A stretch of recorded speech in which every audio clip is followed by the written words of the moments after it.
सिंहासन बत्तीसी।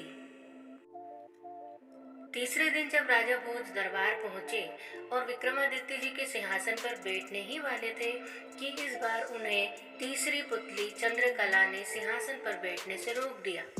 उसने कहा, महाराज, इस पर बैठने के लिए आपको राजा विक्रमादित्य जैसा होना पड़ेगा। इतना कहकर वह विक्रमादित्य के गुणों को बताने के लिए भाग्य और पुरुषार्थ की एक कहानी सुनाने लगी। एक बार पुरुषार्थ और भाग्य में इस बात पर ठन गई कि उनमें कौन बड़ा है। पुरुषार्थ कहता कि बगैर मेहनत के कुछ भी संभव नहीं, जबकि भाग्य का मानना था कि जिसको जितना भी मिलता है उसके भाग्य से ही मिलता है, परिश्रम की कोई भूमिका नहीं होती।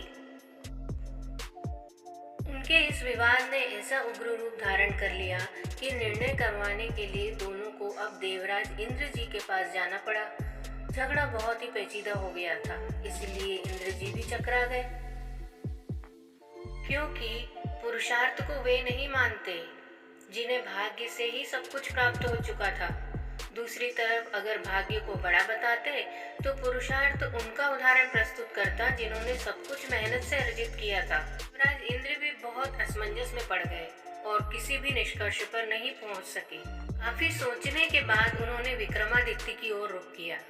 उन्हें पूरा विश्वास था कि अब विश्व में इस झगड़े का समाधान सिर्फ वही कर सकते हैं।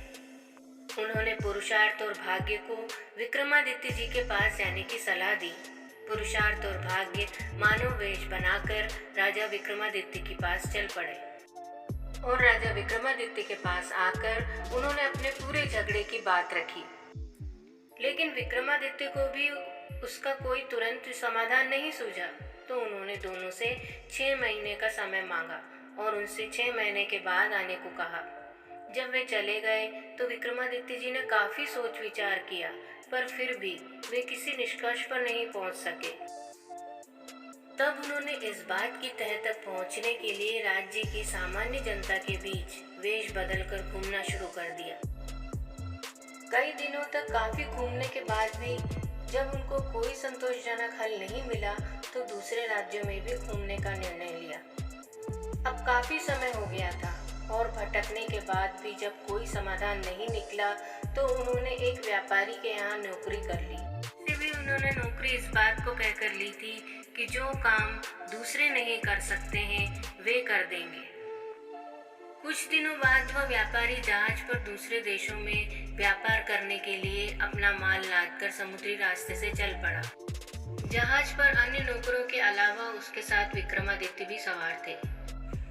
जहाज अभी कुछ दूर ही गया होगा कि वे एक भयानक तूफान की चपेट में आ गए। तूफान को इतना भयावह देखकर जहाज पर सवार सभी लोगों में भय और हताशा की लहर सी दौड़ गई। किसी तरह जहाज एक टापू के पास पहुंचा और तूफान के शांत होने तक उन्होंने वहीं डेरा डाल दिया। जब तूफान समाप्त हुआ तो लंगर वापस उठाया जाने लगा, मगर लंगर किसी से नहीं उठा। अब व्यापारी को याद आया कि विक्रमादित्य जी ने यह कहकर नौकरी ली थी कि जो कोई न कर सकेगा वे कर देंगे, तो उसने विक्रमादित्य से लंगर उठाने के लिए कहा। राजा विक्रमादित्य ने लंगर आसानी से उठा लिया। लंगर के उठते ही जहाज ऐसी तेज गति से बढ़ गया कि विक्रमादित्य टापू पर ही छूट गए।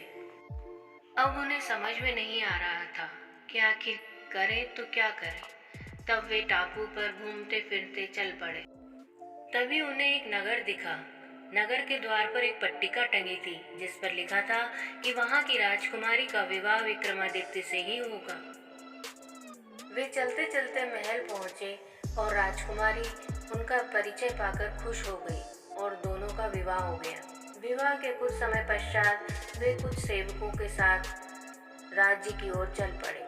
रास्ते में विश्राम के लिए उन्होंने जहाँ पर डेरा डाला वहाँ एक सन्यासी से उनकी भेंट हुई। सन्यासी ने उपहार में उन्हें एक माला और एक छड़ी दी। उस माला की 2 विशेषताएं थी। उसे पहनने वाला अदृश्य होकर सब कुछ देख सकता था तथा गले में माला पहनने पर उसका हर कार्य सिद्ध हो जाता था, और छड़ी से उसका मालिक सोने के पूर्व कोई भी आभूषण मांग सकता था। सन्यासी को धन्यवाद देकर विक्रमादित्य अब अपने राज्य की ओर लौट गए। एक उद्यान में ठहरकर टापू के साथ आए सेवकों को वापस भिजवा दिया और अपनी पत्नी को संदेशा भिजवाया कि शीघ्र ही वे उन्हें अपने राज्य बुलवा लेंगे। उद्यान में ही उनकी भेंट एक ब्राह्मण और एक भाट से हुई। वे दोनों काफी समय से उस उद्यान का रख रखाव और देखभाल किया करते थे।